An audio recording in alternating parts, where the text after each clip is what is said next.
you ever been violated or scared of the color of your skin, for your sexuality, for your religion? Do you fear the government that's supposed to protect you? Have you ever been pulled over and feared for your life? I know many of you are aware of the issues that are made by police brutality, how certain events come about from this issue, like Ferguson, and how there is an outcry when lives are lost by police brutality. I might not have experience with this issue, but I do come from an area where people of color are targeted because of the way they dress, where they live, and their lifestyle. I've done research to share to the class why this is an issue that we need to address. The government should enforce certain requirements when people become policemen. I want to talk about how police brutality works, the events that shape this issue, and the way to prevent this from happening in the future. I want to talk about the police brutality with a specific group, mappingpoliceviolence.org, research on African American police brutality.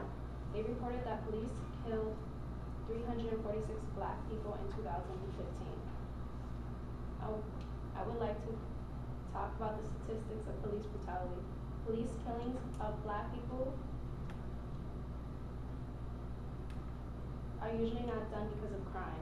Fewer than 1 in 3 Black people are killed by police in America this year were suspected of a violent crime and allegedly armed. 69% of the people killed were not violent or armed. 31% of the people were allegedly armed and violent. Black people are most likely to be killed by police than white people. Black people are 3 times more likely to be killed by police than white.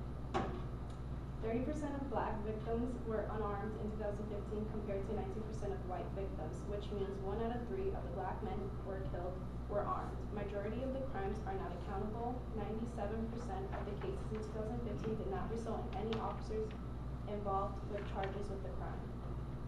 I want to talk about some real cases dealing with the problems of police brutality. Lisa Ordinero from the New York Times wrote an article on a man who was killed after triggering his medical alert.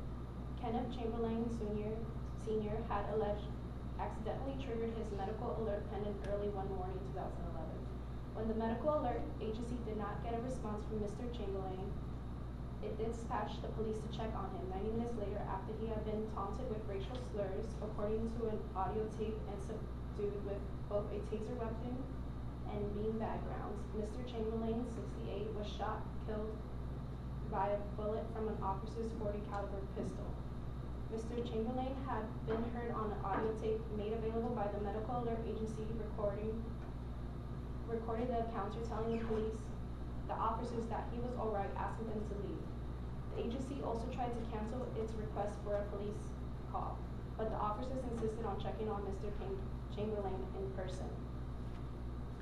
A grand jury denied the indict of the police officer. New York Times stated, the evidence will show that at the moment Officer carefully fired, Mr. Chamberlain was on his feet charging towards an officer with a knife in his hand. The family, however, said that Mr. Chamberlain was on the ground when he was shot, based on the location of the bullet hole in the wall and as well as the force of the beanbag ammunition used to subdue him and the entry point of the bullet wound. There was a case in May 26, 1999, that involved a Haitian immigrant, Abner Lunima, being sodomized by a police officer. ACLU.org stated that Volk had maintained his innocence until a police officer testified against him. Volk admitted ramming the stick up Lunima's rectum in anger because he thought the prisoner had punched him in the knee outside a nightclub. Volk also said another unidentified cop was present during the attack. Volk read from a prepared statement and admitted striking Lunima while he was handcuffed in a patrol car and then sodomizing him at the station. Volk faces a maximum of life without parole, but the other officers that were present during the attack were never mentioned and he was never required to. Ways to prevent this from happening in the future. There are many ways to prevent police brutality from happening, like having policemen wear body cameras. Body-worn cameras have a civilizing effect, resulting in improved behavior among policemen and citizens. Michael D. White worked with OJP to provide scientific evidence about this idea. Michael D. White talks about the benefits of having cops wear cameras. There will be an increase in transparency and legitimacy, improved police officers' behavior, improved citizen behavior, expedited resolutions of complaints and lawsuits, and improved opportunities for police training. Michael D. White states the advocation of body-worn cameras, having urged the technology would change police officers' behavior during encounters with citizens.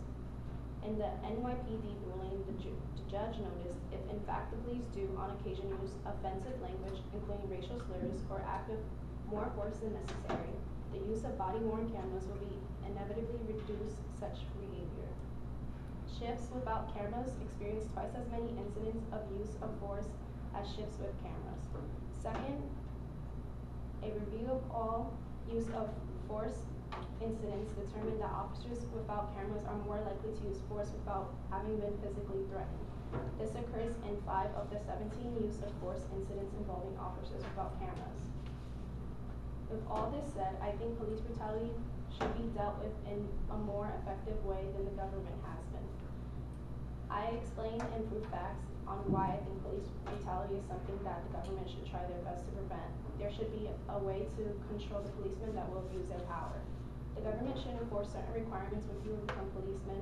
With all that I've stated in the speech, I think it's an issue that cannot be ignored. I think it is time to stop letting people think it's acceptable to let policemen harm their citizens.